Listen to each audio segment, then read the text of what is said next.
రెండు రాష్ట్రాల తెలుగు ప్రజలకు 69 టీవీ ఛానల్ తరపున దీపావళి శుభాకాంక్షలు. మీ బిజినెస్ ప్రమోషన్ యాడ్స్ కోసం లేదా పుట్టినరోజులు, వివాహ వార్షికోత్సవాలు, పదవీ విరమణలు మొదలగు అన్ని కార్యాలకు మా 69 టీవీని సంప్రదించగలరు. మెదక్ పట్టణంలో స్వర్ణకార సంఘం సభ్యులు 40 ఏళ్ల లస్కరీ నరేష్ చారి ఆర్థిక ఇబ్బందులతో ఉరివేసుకొని ఆత్మహత్య చేసుకున్నాడు.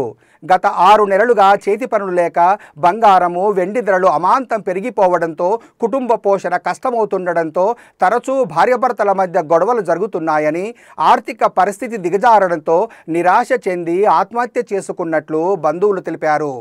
ఈ కుటుంబాన్ని ప్రభుత్వం ఆదుకోవాలని స్వర్ణకార సంఘం డిమాండ్ చేసింది.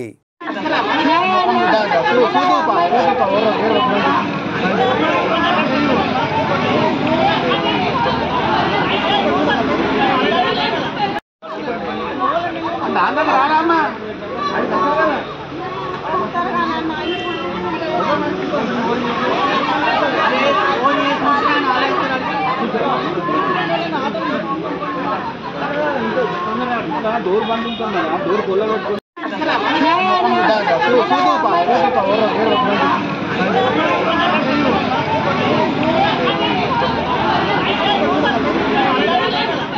జై స్వర్ణకార.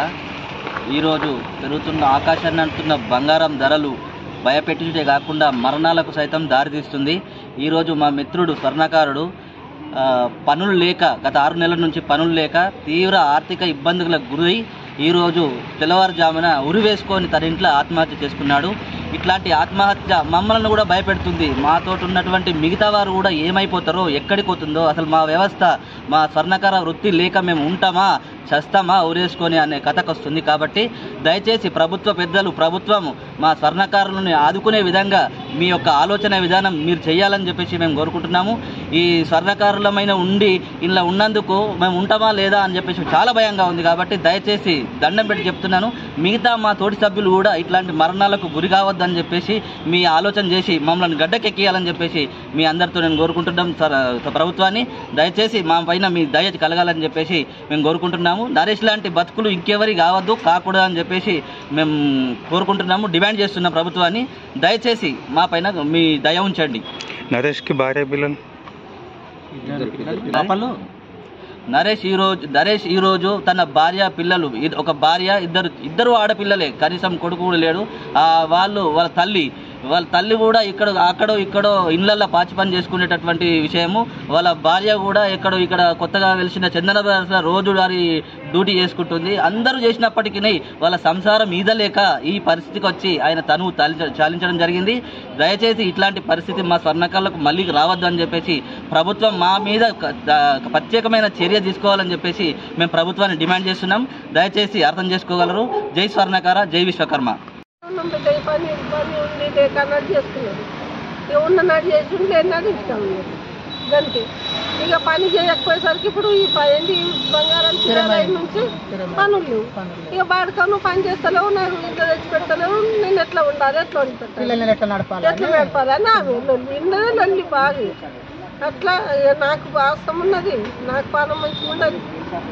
నేను వారంకోసారి నేను కొట్టుకునేది తెచ్చుకోవాలి, మళ్ళీ మిషన్ పెట్టుకుంటుండాలి ఎప్పటికీ. అట్లా నా పరిస్థితి అట్లా. ఇద్దరు ఆడపిల్లలు, ఆమెకు కూడా రక్తం లేదు. మొత్తం మొన్న ఎక్కించిన కూడా మొత్తం తెల్లగా 5 చేతులు 2 సార్లు ఎక్కించిన ఉందని సర్కారు దవాఖాన. నా కొడుకే ఇచ్చిండు రక్తం, వేరే వాళ్ళకి ఇచ్చి ఆమె రక్తం తెచ్చి ఎక్కించింది. ఈరోజు మా తోటి స్వర్ణకారుడు లష్కరీ నరేష్ గత 6 నెలలుగా పనులు లేక ఆర్థిక ఇబ్బందులతోటి ఫ్యామిలీని బ్యాలెన్స్ చేసుకోలేక, పోషించలేక మనస్తాపం చెంది ఊరేసుకొని చనిపోవడం జరిగింది. ఆల్మోస్ట్ స్వర్ణకారుల ప్రతి ఒక్కరి బ్రతుకు ఈ విధంగానే ఉంది.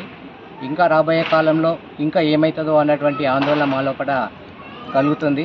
దీనిపై ప్రభుత్వం స్పందించి స్వర్ణకారులను ఆదుకోవాలని మేము స్వర్ణకార సంఘం తరఫు నుంచి డిమాండ్ చేస్తున్నాం.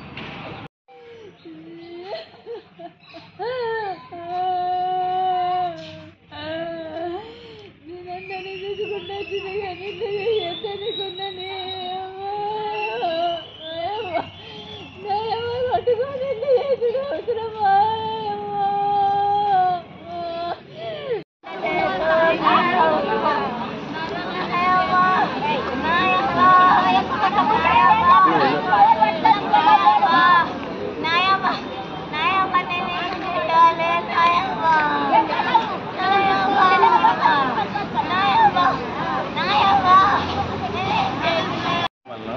మన తోటి స్వర్ణకారుడు లష్కర్ నరేష్ గారు ఆర్థికంగా పనిలేక ఆర్థిక పరిస్థితులు కుటుంబ వ్యవస్థ మెరుగుపరచలేక తను మనస్తాపం చేసి ఆత్మహత్య చేసుకున్నాడు. ఇలాంటి సంఘటనలు పునరావృతం కాకుండా గవర్నమెంట్ మమ్మల్ని స్వర్ణకారులను ఆదుకోవాల్సిందిగా